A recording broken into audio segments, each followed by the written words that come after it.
ತಮಿಳುನಾಡಿನ ಕುಂಭಕೋಣಂ ಬಳಿಯ ದಾರಾಸುರಂ ಪಟ್ಟಣದಲ್ಲಿರುವ ಸುಪ್ರಸಿದ್ಧ ಐರಾವತೇಶ್ವರ ದೇವಾಲಯವು ಯುನೆಸ್ಕೋ ವಿಶ್ವ ಪರಂಪರೆಯ ತಾಣವಾಗಿದೆ.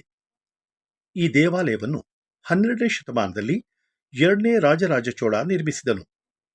Chola great living Chola temple ಎಂದು ಕರೆಯಲ್ಪಡುವ 3 ದೇವಾಲಯಗಳಲ್ಲಿ ಈ ಐರಾವತೇಶ್ವರ ದೇವಾಲಯವೂ ಒಂದು. ಮತ್ತೆರಡು ದೇವಾಲಯಗಳೆಂದರೆ ತಂಜಾವೂರಿನ ಬೃಹದೀಶ್ವರ ದೇವಸ್ಥಾನ ಮತ್ತು ಗಂಗೆಕೊಂಡ ಚೋಳಪುರಂ ದೇವಸ್ಥಾನ. ಐರಾವತೇಶ್ವರ ದೇವಾಲಯದ ಐತಿಹ್ಯದ ಪ್ರಕಾರ ಇಂದ್ರನ ಬಳಿ ಆನೆಯಾದ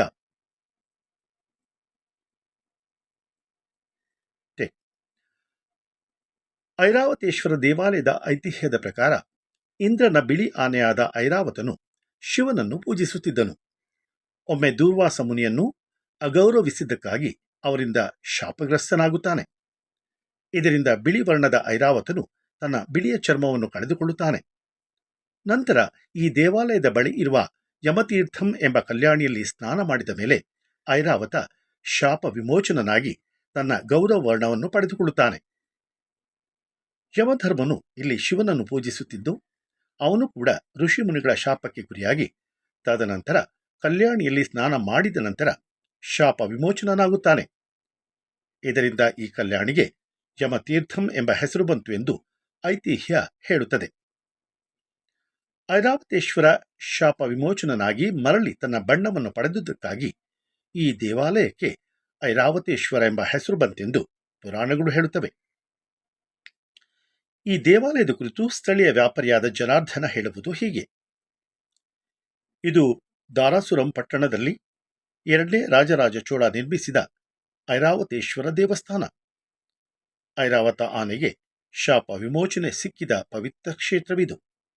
ಇಲ್ಲಿನ ಯಮತೀರ್ಥಂ ಕಲ್ಯಾಣಿಯಲ್ಲಿ ಸ್ನಾನ ಮಾಡಿದರೆ ಚರ್ಮ ರೋಗಗಳು ವಾಸಿಯಾಗುತ್ತವೆ ಎಂಬ ನಂಬಿಕೆಯಿದೆ.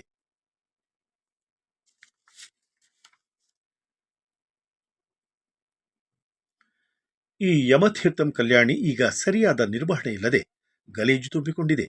ಹಾಗಾಗಿ ಇಲ್ಲಿ ಯಾರೂ ಸ್ನಾನ ಮಾಡುವ ಗೋಜಿಗೆ ಹೋಗುವುದಿಲ್ಲ. ದೇವಾಲಯದ ಮುಂಭಾಗದಲ್ಲಿ ಮಂಟಪದೊಳಗಡೆ ಬೃಹತ್ ನಂದಿಯ ಶಿಲ್ಪವನ್ನು ಕಾಣಬಹುದಾಗಿದೆ. ಮಹಾದ್ವಾರದ ಒಳಗೆ ಕಾಲಿಡುತ್ತಿದ್ದಂತೆ ದೊಡ್ಡ ದೊಡ್ಡ ಚಕ್ರಗಳಿರುವ ರಥದ ಮಾದರಿಯ ಮಂಟಪ ಕಾಣಸಿಗುತ್ತದೆ. ಈ ರಥ ಮಂಟಪ ಪೂರ್ವದಿಂದ ಪಶ್ಚಿಮಕ್ಕೆ ಹೋಗುವ ಸಂಕೀರ್ಣವಾದ ಮೆಟ್ಟಿಲುಗಳನ್ನು ಹೊಂದಿದ್ದು ಅವುಗಳ ಮೇಲೆ ನಡೆದಾಗ ಈ ಮೆಟ್ಟಿಲುಗಳು ಸಂಗೀತವನ್ನು ಹೊರಸೂಸುತ್ತವೆ ಎಂದು ನಂಬಲಾಗಿದೆ. ಈ ದೇವಾಲಯದಲ್ಲಿ 100 ಕಂಬಗಳಿದ್ದು ಅವುಗಳ ವಿನ್ಯಾಸ ಮತ್ತು ವಾಸ್ತುಶಿಲ್ಪಗಳ ಸೌಂದರ್ಯ ಎದ್ದು ಕಾಣುತ್ತವೆ.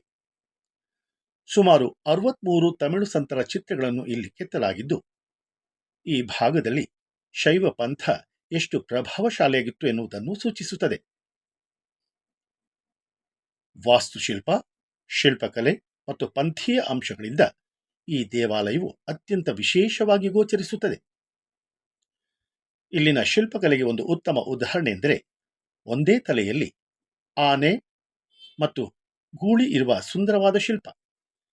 ಆ ಕಾಲದಲ್ಲೇ ಇಂತಹ ಮಹಾನ್ ಶಿಲ್ಪಕಾರರು ಇದ್ದರೆಂಬುದೇ ಅಚ್ಚರಿ, ಜೊತೆಗೆ ಅವರ ಬಗ್ಗೆ ಹೆಮ್ಮೆ ಕೂಡ ಮೂಡುವಂತೆ ಮಾಡುತ್ತದೆ. ಈ ದೇವಾಲಯದಲ್ಲಿ ಕಂಡುಬರುವ ಶಾಸನಗಳಲ್ಲಿ ಶ್ರೀರಂಗಂ ದೇವಾಲಯದಂತೆಯೇ 7 ಬೀದಿಗಳು ಮತ್ತು ಅಂಗಳಗಳನ್ನು ಹೊಂದಿತ್ತು ಎಂದು ಹೇಳುತ್ತದೆ.